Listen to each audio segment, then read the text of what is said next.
This segment of the news has been brought to you by Sun Oil Limited. Welcome back. A traffic accident on Eleuthera has claimed the life of a female of Tarpon Bay. While police have not released the identity of the latest traffic fatality victim, Jcn's news source say the victim is 27-year-old Chara Major, a guidance counselor. Police are now investigating that accident, which reportedly occurred shortly before 5 p.m. on Friday in the area of Salt Bluff. Preliminary reports indicate that the female was traveling south along Queens Highway in a gray Nissan Note when she reportedly lost control of the vehicle and collided into a Casuarina tree. The vehicle received extensive damage, which resulted in the female being trapped inside and having to be extricated. The local doctor visited the scene and pronounced the victim deceased. Police are investigating and are once again appealing to members of the public to stay within the required speed limit. Do not drink and drive or use your cell phone to text while driving because it can cost you your life or the life of another. The 19-member committee appointed to present legislative and policy changes for consideration towards the Local Government Act and Manual of the Local Government Act procedures submitted their findings to the government in December of 2022. At the time, Minister responsible for local government, Clay Sweeting, said it was part of the Davis administration's blueprint for change that the government would increase budgets for local government over a 5-year period and develop strategic plans for each island. While discussing the government's plans to create a national food policy, Minister Sweeting was asked if the government has had the opportunity to look at the recommendations put forth by the local government committee. So we hope to finalize the overall suggestions and create amendments to the Local Government Act this year.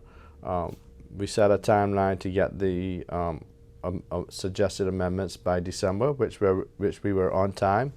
And then, so we're starting to put that together. The Department of Local Government has done an amazing job in meeting those deadlines and meeting the timelines.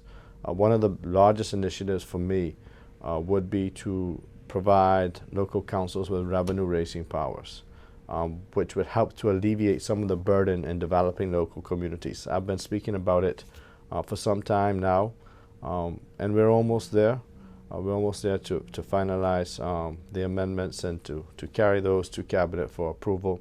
Minister Sweeting believes the introduction of ways and means for local governments on each island to generate revenue and set strategic goals specific to each island could be transformative and progressive. Commissioner of Police Clayton Fernando putting to rest the allegations regarding the Housing and Transport Minister Jobeth Colby Davis. While speaking to reporters on Friday during the Commissioner's annual Meet the Press briefing, Commissioner Fernando said the case against Mrs. Colby Davis is now closed due to insufficient evidence. At this point, I would wish to say that the investigators in our legal team have viewed the file with respect to the Honorable Jobeth Colby Davis, and the results is that there's insufficient evidence at this time to proceed with that matter.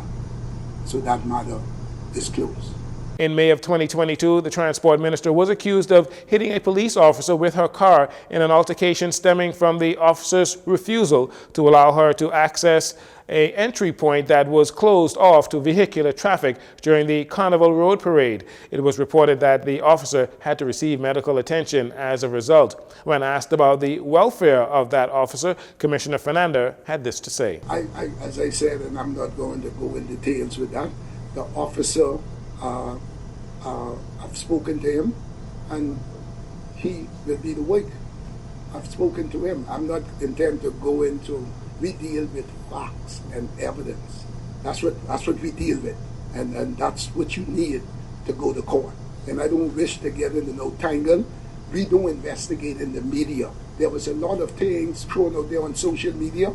We don't investigate in the media. We need facts and evidence to put matters before the court. Other than that, the magistrate and the judge will say, you all go from here. You're in that there's no evidence to connect it. That's what we deal with. But there was a lot of talks within social media. You pay attention to it, but you don't get involved to it. You check.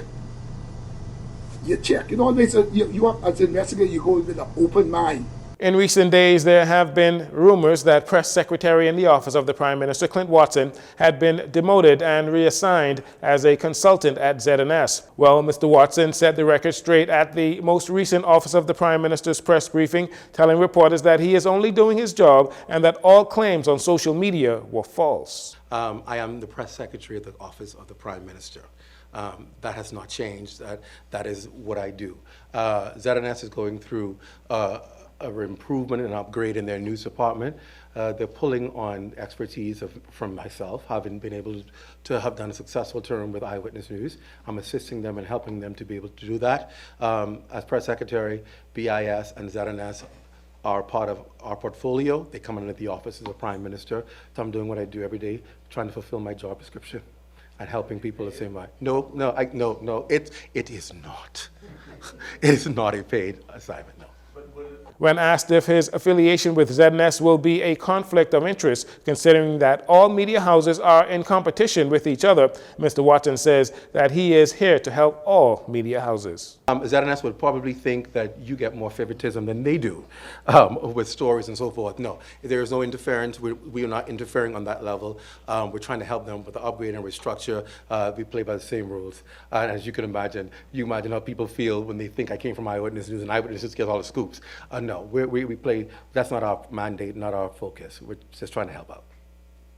Mr. Watson says the entire team at the press office will continue to work with integrity and without favoritism as they help to provide better opportunities for interviews with government officials. And finally, the Bahamas Ministry of Tourism is calling on all students between the ages of 13 and 18 throughout the Bahamas to submit creative artwork that will bring awareness to ocean conservation. The Student Art Contest is a part of Hidden Worlds, Our Ocean, Our Future immersive experience, the exhibit that will be on display in Miami from February 15th to March 4th. Students will compete for top prizes, including a Professional Association of Diving Instructors certification course from the Perry Institute for Marine Science. Also, the top 10 finalists will have an opportunity to display their artwork at the highly anticipated event in Miami's famous art district. Students are invited to submit a digital copy of your artwork to the contest by 5 p.m. on February 3rd. There is no cost for submission. Simply follow the submission guidelines. The finalists will be announced on February 8th. The top 3 creations will be announced at the official opening of the exhibition on February 15th. And that'll do it for your JCN Evening News. Once again, I'm Jcn Saunders. Thanks for joining us. This segment of the news has been brought to you by Sun Oil Limited.